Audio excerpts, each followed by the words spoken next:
everybody. We are so excited to be talking to you today about our new name, Inclusion Geeks. So we're going to get into all the things, but if you are wondering what this webinar is all about, it is about reintroducing She Geeks Out as Inclusion Geeks. New name, same commitment. So what we have in store for today's session is we're going to introduce our new name and why we decided to make this change.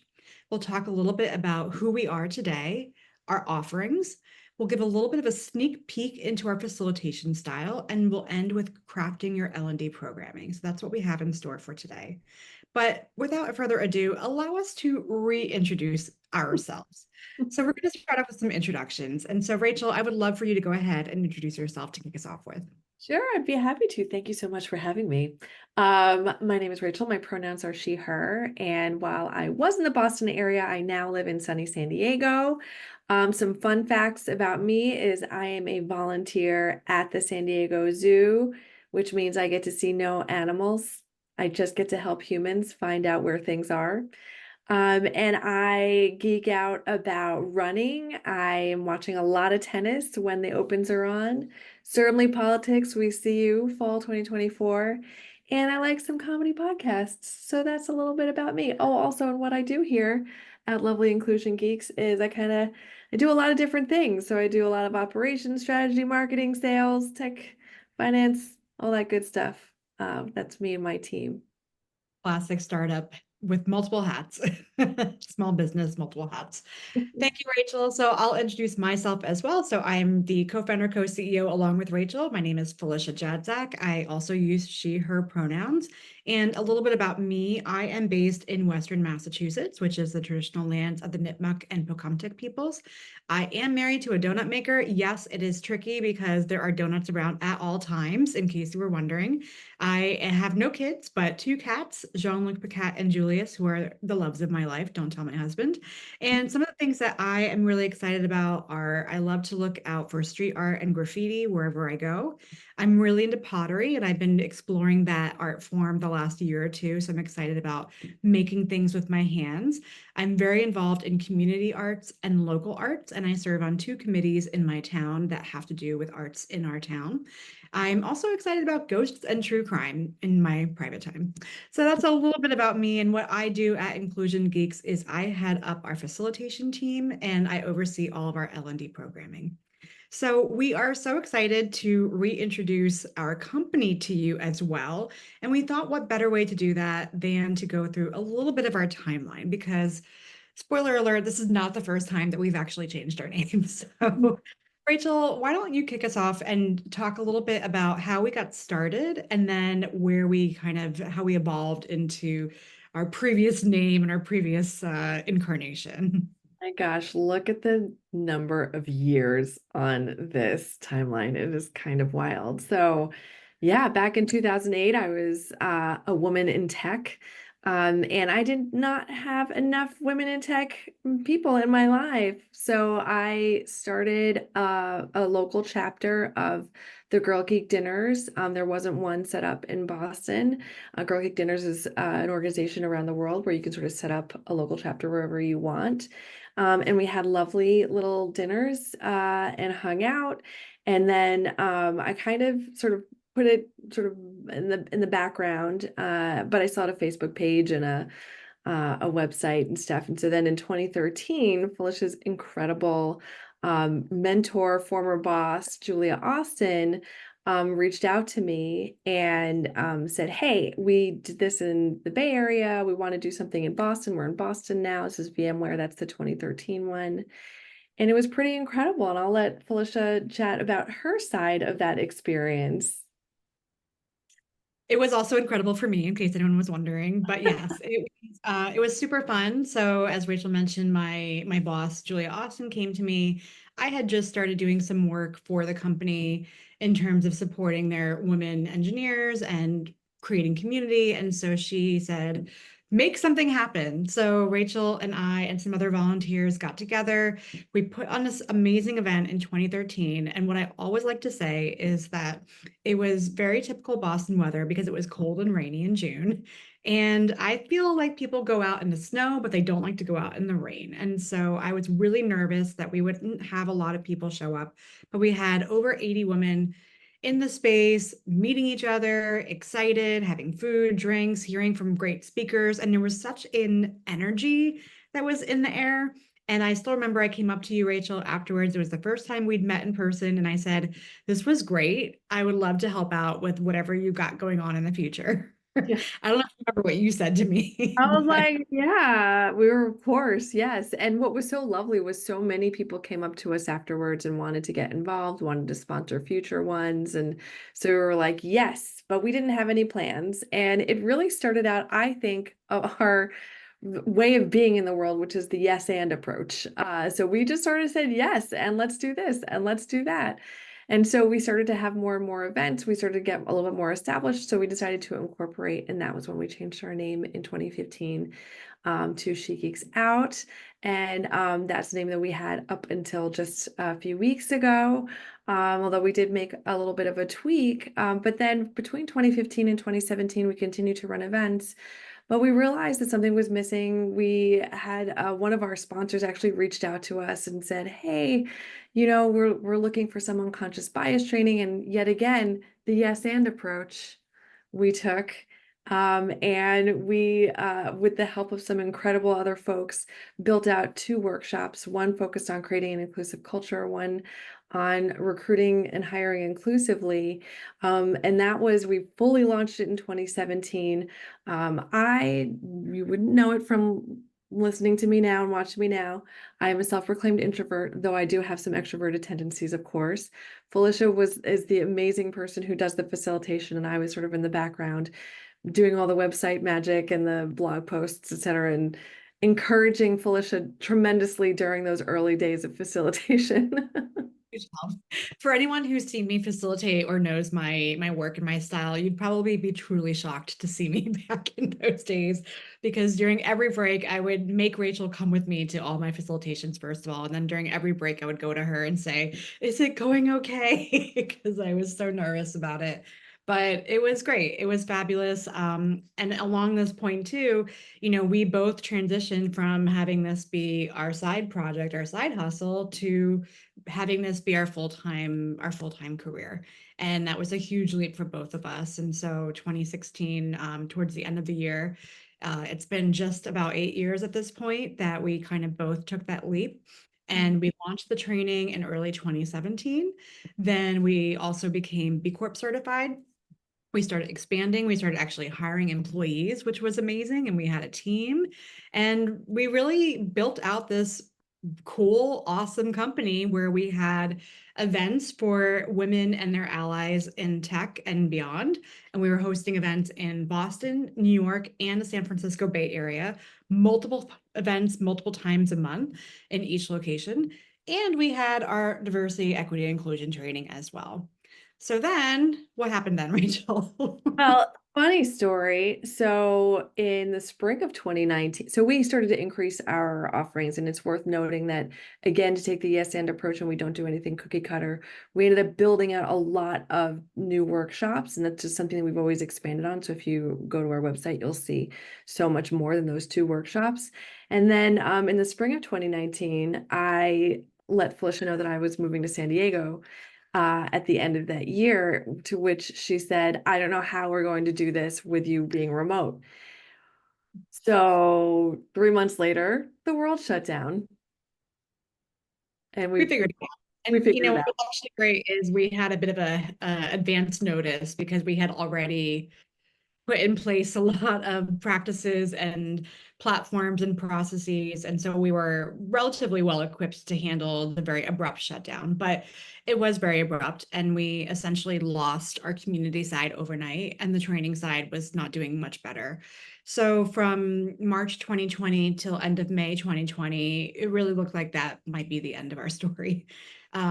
It is very unfortunate, but the silver lining with what happened with George Floyd's murder and everything else that started bubbling up with social unrest and the rise of the Black Lives Matter movement is that companies were suddenly all of a sudden very invested in actually getting involved in these types of trainings that we were offering. So that really allowed us to not just survive the pandemic, but thrive during it. So at that point, between 2020, mid 2020 to about 2022, 2023, we expanded our team further, we expanded our offerings further. We pretty much were mostly focused on our training because the community side was a struggle to bring back during the pandemic ups and downs where we didn't have the vaccine yet, then we did, then we had COVID increases during different times of the year. So it was very challenging around that point. And last summer was our 10-year anniversary of our very first event back in 2013. So we had an amazing party, but unfortunately we had to, in the same time frame, make the decision to really put our community to bed, essentially, which is unfortunate. And it's something that is such a key part of our origin story, and it's so dear to both of us. And I know there's so many people who know us because of our community roots, but it's just a real tricky situation to navigate in this new world that we are living in.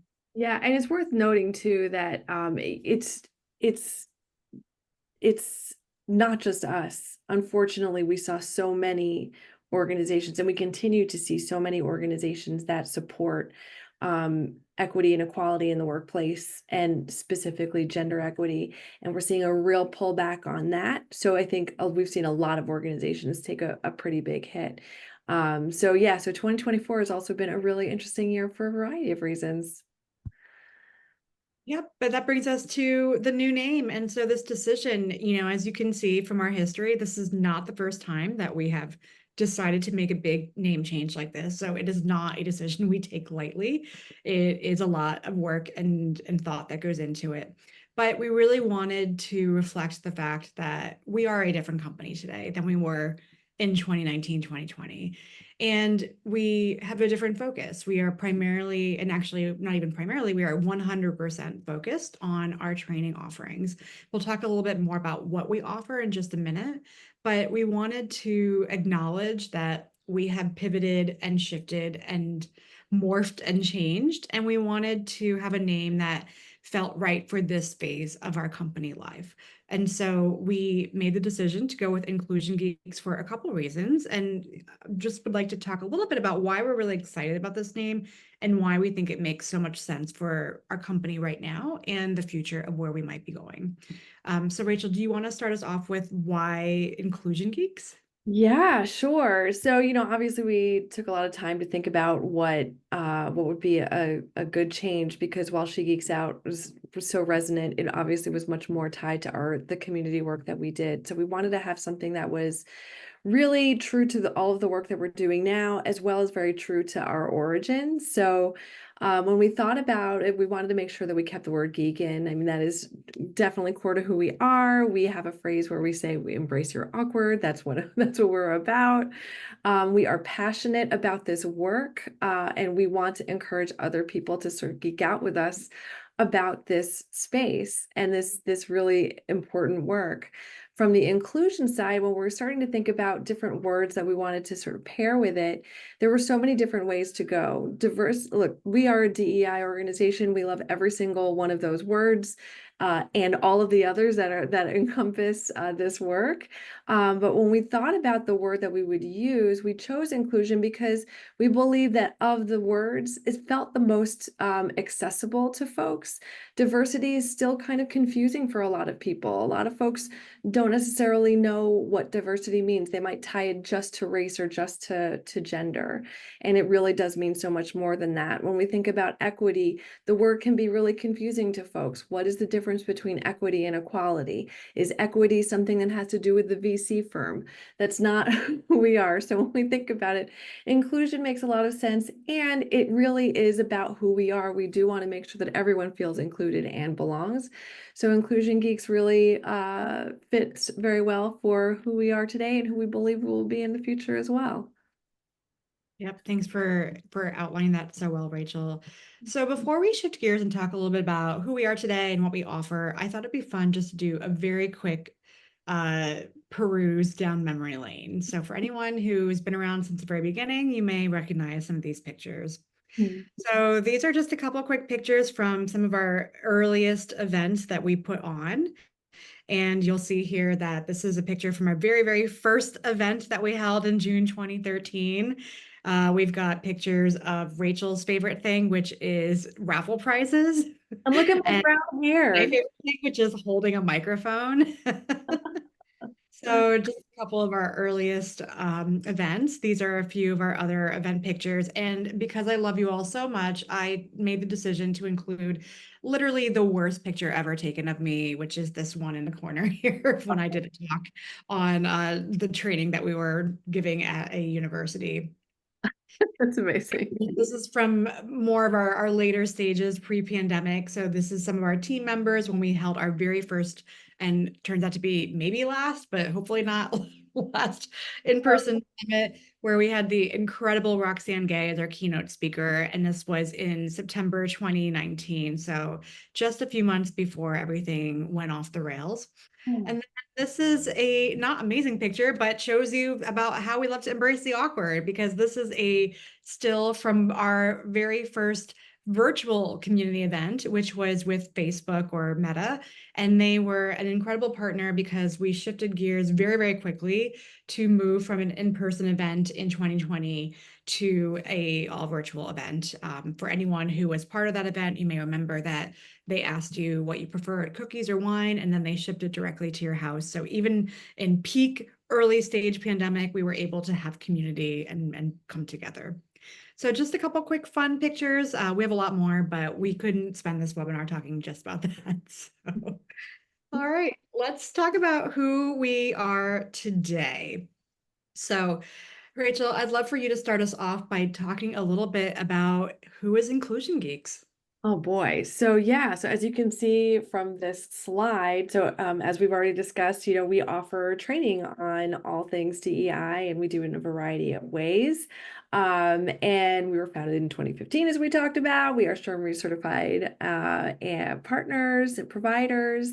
And we also offer our trainings in a variety of ways. So virtually, we offer them. Obviously, actually before the pandemic, it's interesting. I would say about 80% of our trainings were in person and 20% were virtual. And now, even now, as things sort of are open again, it's probably the reverse, I would say. It's nice though. I would say for the facilitators, probably especially, to be able to do some things in person again, but still a lot of our work is done virtually. And we also offer some asynchronous trainings as well. As you can see, we've trained over 18,000 people over the course of the past several years, and over 3,000 people have completed our online courses. So we are also certified women owned. And Felicia, what else can I share? Because there's so much I can tell people. Well, we have more to get into, but I think what I want to just highlight is that the big spoiler alert, in case you haven't realized it already, is that not much is changing, honestly. Yeah. So pretty much the exact same slide we would have shown you a month ago when we were still called She Geeks Out. And I just want to name that because I know when there are big changes like a name change that we're doing, sometimes people think, oh, is this because you're going into a different industry or you're changing what you're offering? And the answer is not really. We are still committed to our mission, which is helping workplaces work for everybody. We are in the game of supporting you all, supporting your organization, supporting workplaces and change makers to create a better, more compassionate world. So in case you were wondering, that is what we are still 100% committed to. So I want to quickly talk about our team because we are not in this alone. We have an amazing team right now, tiny but mighty. Akiana Smith-Gonzalez is our L&D program manager, and Kaylin Cam is our operations manager. If any of you have done any kind of work or interactions with us, you have probably talked with one of these two lovely folks. But we don't just work with these two folks. We also have an amazing team of facilitators, and I had the pleasure of working with these folks in terms of offering what we provide in our training, our consulting, and our coaching to clients. And so these are a few of our consultants that we work with on a daily basis. They are all amazing, and you can learn more about them if you're interested by going to our website, which is www.inclusiongeeks.com. So let's talk about our approach. And so I want to talk a little bit about how we think about the work, because even though we're not changing what we do, you might not be that familiar, or you might need a little bit of a reminder or a refresher. Basically, the way that we approach our work, no matter what it is we want to make sure that we're not only focusing on education and awareness, and at the same time that we're not only focusing on action, because we are very much in the belief that you need to pair education and knowledge with action. I bring this approach from my own experiences working at other companies before starting She Geeks Out with you, Rachel. And what I used to always think about when I was in trainings like this was, okay, I learned a lot, but what do I do now? And then on the flip side, if you're just given a list of tips and strategies to do, but you don't understand the why, they're not going to be as impactful or meaningful or long lasting. So our approach is really about pairing these two concepts together. We have a variety of different ways, as Rachel mentioned, in terms of how we work with clients and with individuals to shift the needle towards greater change. We have different session lengths. So probably the shortest session time we offer is about an hour. And then that goes all the way to 2, 3, 4 all-day workshops and trainings, multi-session programs. So it really varies across the board. Our audience sizes also vary, but ideally we aim for about 30 people per session. That's what we found to be the sweet spot over the many years that we've been doing this work. We can do shorter groups of people and we can do larger groups, but that's what we typically aim for a standard session that we be offering. We work with a number of different job titles and functions across the board. Most of our clients come from the corporate space, but not all. We do some work with nonprofits, higher ed, government, but most of our functions tend to be either individual contributors, managers, HR folks, people ops, and senior leadership. And then finally, we offer coaching and consulting on a case-by-case basis, where sometimes you don't need a training, you don't need a webinar, you just need someone to work through a problem or a challenge. And we have an amazing team of consultants ready to help you with that as well. Anything else that I'm missing at this point, Rachel? No, this is fantastic. Thank you. I mean, there's probably always more to say, but this is great. Awesome. So let's talk a little bit then about our theory of change. I'm not going to spend too much time on this, but I do want to name this. And for anyone who's interested, this is on our website as well. So you are more than welcome to go to our website again and dive into this a little bit further.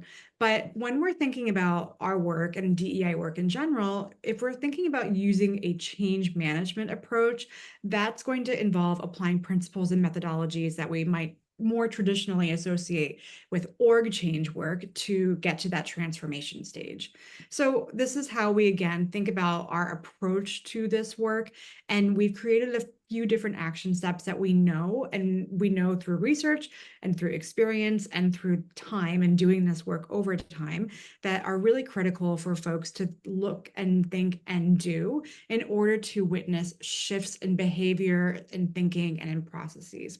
So this is a model that we use when we're working with clients. We start with awareness, we have assessment stages, we activate, we're applying the learnings, and we're taking those action steps, and then we're following up with accountability. So that's how we take folks through a learning journey. All right, let's now talk a little bit about our offerings. And so I will go back and forth with you, Rachel, on this, because as I think you mentioned already, there are a lot of offerings that we have. And maybe if you want to start us off with a broad view, and then I'll be happy to drill down into some more specifics. Yeah, sure. So our training offerings are vast. I mean, I have to say, I'm so impressed with our facilitation team and all of the work that you've done. It's been pretty amazing to be a part of. But yeah, so we offer our sort of bread and butter, our workshops. Typically they're, as Felicia had mentioned, they can go anywhere from 2 hours to 1 hour, really webinars, to 2 hour workshops to beyond. And they're in a variety of different topics. So they could be anything from focusing on allyship and microaggressions and ism-specific type of content, such as ableism, etc., as well as topics including psychological safety and emotional intelligence. So it's really wide-ranging. We also have them focus on specific, it can be focus on specific audiences. So it could be geared toward people managers, executives, DEI teams, ERGs. So we really customize all of our content to be focused on either particular team type or to a general audience. So that's a little bit about our our workshops. We also have longer form programs, again, that can be specifically for executive leaders, for DEI teams, for ERGs. And then we also offer learning journeys, which is really takes people through from foundations all the way through sort of deepening their understandings of some of these concepts. So that's a little bit about sort of our, in a broad way, our corporate training. I know we can drill down anywhere you want, Felicia. I can talk more about the online courses, coaching, consulting, however you want me to do it. Yeah, absolutely. So I'll jump in really quickly and then I'll loop you back in because we have a lot more to talk about because as Rachel mentioned, we have a lot that we offer. A couple points that I'd like to share as well is so as Rachel mentioned, we can customize and we do customize quite a bit. And I think that's one of our major differentiating factors because the way that we approach our relationships and our work with clients is that we do have a very large library of pre-built content that is ready to go for you. So we can talk about all sorts of different topics and you can learn more about those topics on our website. And I'll talk about a couple of those in just a minute. What we also do though is we want to recognize, and we do recognize that not everything fits every single use case or every single client. And we have clients who are from all different industries, all different stages of their learning journeys, and have unique and different needs. And so we want to really support that because, again, from personal experience, I've been there when I've sat through a training and the people showed up and they clearly did not get the culture of the company. They didn't use the right acronyms. They didn't use examples or stories that made sense for the group that they were working with. And so that's something that we always keep very top of mind because what we want to make sure is that if there's resistance to the work that we're doing with you, it's not going to be because we used the wrong scenario for you.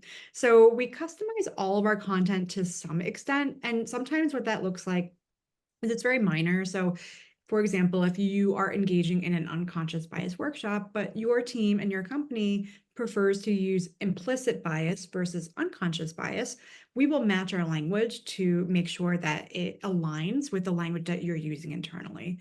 If you have a specific challenge or a situation or scenario, we will work with you to pull up examples and stories and scenarios that match or align to that challenge so that it's really going to be very relevant for people when they're doing this work with us. So that's how we really make sure that we are customizing ourselves. And so some of our work is 100% bespoke. And so we have clients who come to us saying, here's what I want. Can you build this for us? And we can absolutely do that if it makes sense for us, if we have the expertise. And some of our clients choose from existing topics, and then we'll work with them to make sure that it makes sense for them. The coaching and consulting that we offer coaching and consulting on an individual basis. We also offer group coaching. We offer fractional chief diversity officer services as well. So if your organization does not have the budget for a full-time hire, but you need support, we can help you with that. And we also offer strategic coaching and consulting. Rachel, I'd love for you to talk to us a little bit more about our online learning and Inclusion Geeks Academy. Yes, Inclusion Geeks Academy, formerly known as SGO Learning. Very exciting. Yeah, absolutely. So our Inclusion Academy is pretty broad. We have a couple of different ways for folks to learn on their own time. We have sort of our larger courses, and there's two of those. One is focused on the unconscious bias and foundations of DEI, and the other one is on microaggressions. And these are longer form, more what you traditionally experience as an online course. Typically takes about 4 hours. It's got text, it's got video, there's some reflection questions. And that's really something that you can sort of go through. And then, of course, as we talked about already, we geek out a lot. So there's a ton of resources available for you as well. Beyond that, we also offer a variety of what we call micro courses and mini courses. So our mini courses are about 2 hours. They're actually based on our workshop. So it's a great way for you to get a lot of the education that we provide, again, in a way that you can take the time to learn on your own. And that's a variety of topics. I believe psychological safety is one of them. We have several others as well. And then we have the micro learnings, which are 1 hour. And so there are shorter opportunities for you to sort of dive into a variety of topics as well. If you go to inclusiongeeks.academy, which you can access through our main website or just go to that URL, what you'll see is a variety of different options. And you can sign up for a community that will allow you to have access to all of the courses, or you can just choose one or a few, depending on your needs. And this is something that you can either get as an individual if you just want to learn on your own, or if you want to bring this into your company, you're welcome to do that as well.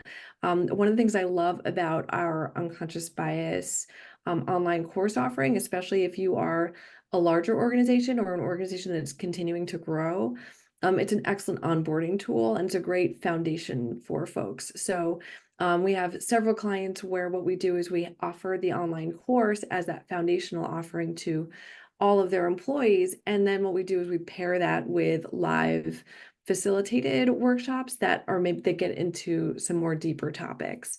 And so it's a really nice way to pair it, and it's budget friendly too. So that's a little bit about that. Thank you so much, Rachel. And I'll just mention one final note on the online asynchronous learning is that we also offer ebooks, some playbooks, a DEI calendar, and a DEI glossary. So you can go to our website and get access to all of those offerings. And if anyone has questions on any of that, please don't hesitate to let us know. But let's talk a little bit about what we are focusing on this year. So we are really excited to offer some new content in this year and into next year. And one of the things that I personally love about my job is I'm not only always thinking about ways to make our existing content better, but I'm also thinking about what else is out there and how can we support and can we support. And so the reality is that the workforce and the workplace has changed very rapidly, especially over the last 4 years. And so topics and ways that we've been learning and working together years ago are not really relevant anymore. So what the pandemic has done is created a deeper understanding for a lot of us that work is not everything and that what may have worked for us beforehand is not working for us now. We're also working in different ways right now. So given all of the shifts in terms of how we are coming together, how we are working, how companies and individuals are navigating this new reality together, we've come up with a couple of topics that we are either expanding this year or that we are going to be offering as new content this year. So some of our really popular topics for this year have included emotional intelligence in the workplace, inclusive management, inclusive meetings in the workplace, navigating non-apparent disabilities and neurodiversity, and psychological safety in the workplace. So these are topics that when I was in grad school were referred to commonly as soft skills. And what we're seeing is that soft skills are just as important as hard skills, if not more so. And so we're really working to help support you with getting into some of this new area of learning and practicing your skills. Some of our topics, Rachel, I'd love to loop you in because you've been really excited about getting into that space of it. Oh, so sorry, Felicia. I'm so sorry to have interrupted you. I wanted to add in one other thing about we talk about this too, about the hard skills and the soft skills. Some would argue that these are actually the hard skills. I would agree with that. They're actually much harder than the quote unquote hard skills that I have experienced in my own life. Exactly.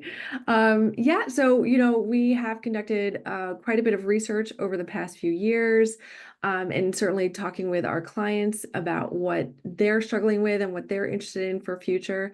So we're so excited to bring a few new topics with you, for you this year and into next year. So these are the three that we're focusing on, and I believe that there will be some more, but these are the three that we're very excited about that you'll get more information on soon. One, and this probably isn't a surprise for you, is bridging generational gaps to build stronger teams. We see, 5, some people say even maybe 6 different generations in the workplace right now. That's a lot of difference to bring together. So that's an important topic for a lot of folks. The second one, that of course, again, probably not really a surprise, is promoting open dialogue and conflict resolution. This is a really challenging time. We are seeing just a continuance of just a lot of hard conversations and a real need for understanding how to have these really challenging conversations in the workplace.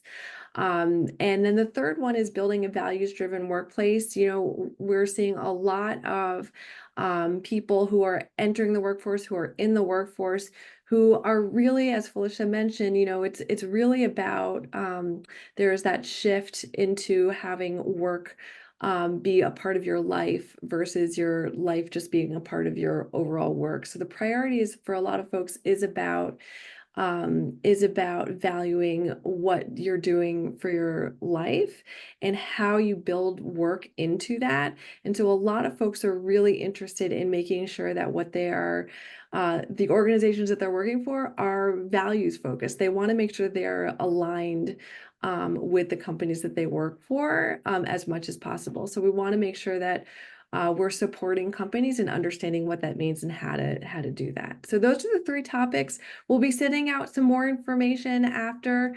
So absolutely would love for you to stay involved as we build out not just workshops, but also more materials for you to support you in this very quickly evolving workplace. Thank you, Rachel. And now I feel like I need to channel Steve Jobs and say, but wait, there's more. Oh yeah, there is. Yes, we have an amazing program that we are part of. I'm going to let Rachel talk more about this, but briefly, some of you might be thinking, this is great, but my company doesn't have money to pay for training like this. There is a solution for that, at least here in Massachusetts. Yes. Rachel, can you talk to us about what the Workforce Training Fund program is? Yeah, happy to. And the great news is actually most states have this, and we partnered with an organization. So if you ever want to know more, happy to bring you in to them. They support other states as well. But essentially, if you are a company or an organization that pays taxes, part of your taxes actually go to this unemployment fund that it's funding this program. And so this program is designed to essentially keep employees, retain employees. So the way they're doing that is through this program. So you can apply. There's some rules and stipulations, of course, as much as we would love to just like pick free cash out of the air, but but there are ways. There's actually an express program too if you're a smaller organization. If you're a larger organization, it's a little more complicated, but it's certainly you can have access to up to $200,000 of training fund, and we are on the website as a partner for them. And even if you didn't see our particular course or workshop that's there, but you worked with us to create something, we can also add it to the website so that you can have access to the funds. And I believe that this is also true for, at the very least, California and New York as well. So definitely something to look into, and happy to answer any questions if I can. And if not, I will point you to the right direction. But yes, who doesn't love free money? And it's an amazing program. So definitely check it out if you have not taken advantage of it yet. The other thing I want to mention is if you go to our website, you'll see a link for a workplace inclusion assessment. So maybe you're in the boat of, well, my company is interested, but we don't really know where to start or what's going on with us yet. So this is a really quick and easy way for us to start working with you and for you to get a quick sense of where your company is along their journey. So if you go to the website, you can click on the link for the workplace inclusion assessment. You'll answer 10 quick questions, and then we'll send you a personalized report and we'll go from there. So if you're wondering about where you should start here, and then we can help talk you through that. One final thing I'll mention too is that we have a podcast. It has been around for quite some time. We are still podcasting and going strong. Rachel and I really love this. It is a joyful activity for us. We are keeping the name the She Geeks Out podcast. It is presented by Inclusion Geeks. So in case you were wondering about, wait a second, I thought you said your name was changing. That is why we are keeping this as the name. And part of that reason is because the aim of the podcast is not changing at all. The podcast is a way for us to uplift and be able to highlight and talk to really cool, amazing, mostly women, although not exclusively, who are doing really cool, brilliant, amazing things in their lives. And so we talk to people ranging from um, land astronauts to people who are startup entrepreneurs to folks who are in the nutrition and health space. It's really such a wide range of people. Anything else on that front that you want to share, Rachel? No, you can go to it just by going to inclusiongeeks.com/podcast or that handy QR code. Exactly. All right, so let's do a quick little sneak peek of our facilitation style. Now, because of the way that this webinar is structured, we're not able to do this together live, which is sad, but what I will offer is that as I go through this next little activity, Rachel, you are more than welcome to come along with me and engage. But for folks who are watching this, I will let you know at various points, or maybe times where you may want to hit pause on this webinar and then actually do some of the activity and then come back together. So just want to give everyone a heads up on that. So in terms of how we facilitate, we like to use a lot of different activities to make sure that we are reinforcing concepts and learnings and education that we are talking about. And also, whether we're in person or virtual, trainings are boring if you're just sitting or standing or in space with someone and just listening to them talk the entire time.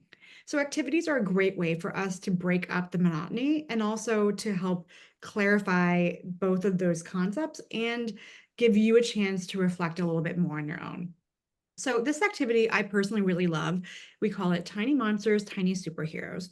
And I'll talk through each of these instructions, but the way to engage in this activity, if you would like to do so with us, is find a piece of paper, or if you have a notes app on your phone, or if you have an iPad handy or something to scribble with, whatever works best for you, something on your computer, get some kind of scratch paper out and ready to go so that you can follow along. And what I recommend is that you put your paper and draw a quadrant. And I'll show you what I mean by that in just a minute. But the first question I want you to think about is, what anxieties or fears might you have about having DEI related discussions at work? So just take a moment and make a list. It doesn't have to be a super long list, but I would recommend between 1 to 3 options, 1 to 3 options on your list. What anxieties or fears do you have about having DEI related discussions at work? This is a great place to pause if you want to go ahead and make your list. Okay, now that you've made your list, let's go ahead and you're going to make another list. On the flip side, what superpowers do you have when you're thinking about having DEI related discussions at work? Make a list for your superpowers. It does not have to have the same amount of items as your fears and anxieties did. You may have more fears and anxieties than you have superpowers, and that's okay. But again, 1 to 3 superpowers I would recommend, and ideally 2, but 1 to 3 superpowers. Go ahead and make your list. You can pause right now and do that. Okay, now that we have made our lists and we have our anxieties and we have our superpowers, I want you to choose 2 items from each list. If for some reason you don't have enough to choose 2 from each list, just be creative and maybe choose 1 from each, or just go wild and choose whatever you want to choose. But ideally, you want to have 4 items that you've chosen. Now, I'm going to go ahead, and this is the fun part. This is where you get to draw. And so if you are someone who hasn't really used your creativity juices in a while, it may take some time for you to ease into this, and that's okay. I will show you an example to kickstart your thinking if you need that. But if you're looking for a way to just do something a little bit different than maybe your normal day-to-day, this is going to be a really fun time for you. So what I want you to do is to draw a circle, a triangle, a rectangle, and a squiggly line. So go ahead, pause this, and draw your items. Okay, now that you've drawn those 4 items, I want you to turn your shapes into monsters and superheroes. And then I want to give each of those monsters and superheroes a name or a label. So at this point, before you go ahead and pause, you might be thinking to yourself, I'm not really sure what she's looking for, or what does this look like? So I'm going to go ahead and quickly show you an example. And this is something that I did the other day because I'm a big believer in not giving people activities where I haven't tried them out myself. So this is what I came up with when I made my own lists and I started my drawings. Now, this is the end result, so don't be alarmed if you're like, what is happening here? I also drew this on my iPad, so I have access to things like different marker styles and colors and things like that. So you may not be able to do that depending on what you have available to you. Whatever you have is going to work just great. So what we'll see here is on the left-hand side, I have my list of 3 items for my anxieties and fears. And my anxieties were that I'm not going to have enough time. There will be resistance to what I'm saying. And there might be some really big feelings or big emotions that come out from the work that I'm doing when having these kinds of discussions. On the other side, these are my superpowers. So my superpowers are I know a lot. And I just have done a lot of research in this area. I know a lot. And so I know my superpowers. Second thing, I love research and data. It's something I really love. So I'm probably going to be able to pull out some kind of fact that I saw on Instagram the other day because I love researching no matter where the source is from. And third superpower is I'm curious about other people. I want to know where are you coming from, what's going on, who are you? So these are my superpowers. I picked the first 2 anxieties and fears, as you can see, and I picked the first and third superpowers to draw. So on this upper left-hand corner is my fear of resistance. And so I drew a big rock or a boulder that's kind of hurtling towards you in a resistant fashion, or maybe you could also think of it as running away really quickly or rolling away really quickly. And I named this Boulder Dash. Then for the one of not enough time, this is where I had my triangle. I drew a little triangle clock person that is running. And the name of this is, or the label is can't clock me. And it's kind of laughing at me while it's running around and not giving me the time I need. So those are my 2 little monsters. On the right-hand side, we've got the little superhero. So with the rectangle, I turned this rectangle into a lovely caped library called Librarica. And this is to represent that I know a lot and I have access to a lot of information. And then finally, I made the squiggly line into a snake. And I know for some of you are like, that would be a monster for me. Totally get that. But for me, this is the curiosity cobra. And as you can see, she's saying, tell me about yourself. So those are my ways of doing this activity. You're more than welcome to copy to get yourself going if that's helpful, or use this as inspiration to go off and make your own tiny monsters and tiny superheroes. If you are engaged and wanting to do that at this point, this is another great point to pause the recording, go off, make your drawings, and then come back when you're ready. All right. And Felicia, your drawings are so good. Thank you, Rachel. It is, I will say, creativity is something you need to practice to keep it going. And so I did enjoy the time spent to turn these into little monsters and superheroes because it actually got me going once I got into it. So if you don't do it, you lose it.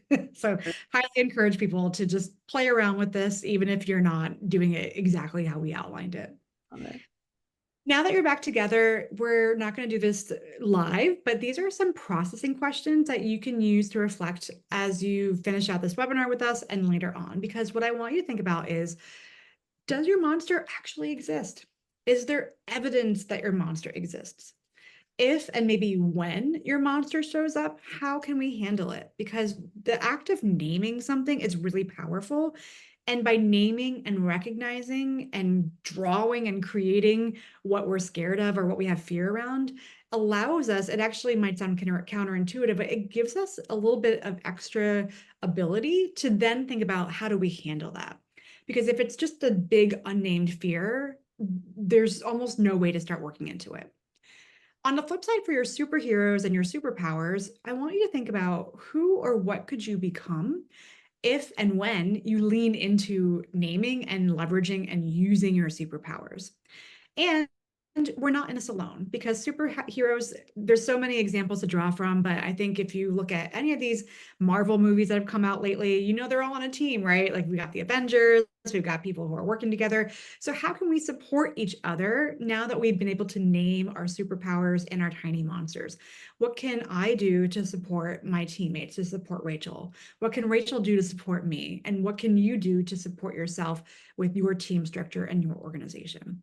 So that's just a quick little preview of one of the activities that we like to use with our trainings. We do not use this in every single workshop that we offer, but it does come up from time to time, and it's a personal favorite of mine.